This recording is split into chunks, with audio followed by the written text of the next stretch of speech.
મહારાજ ભુજ પધારેલા.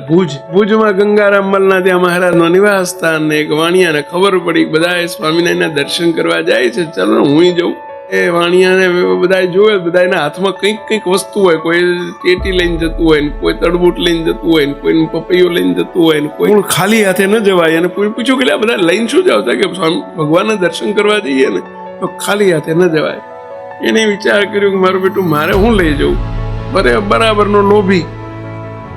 એટલે દુકાન હતી એની કરિયાણાની, નાળિયેર પડેલા, બધા નાળિયેર બધા બગડી ગયેલા હોય, ઓલા ફૂંકાઈ ગયેલા હોય, ખોરા થઈ ગયેલા હોય, એ બધા વાંહે ઢગલો પડેલો. એને આમાંથી એક નાળિયેર લઈ જવું.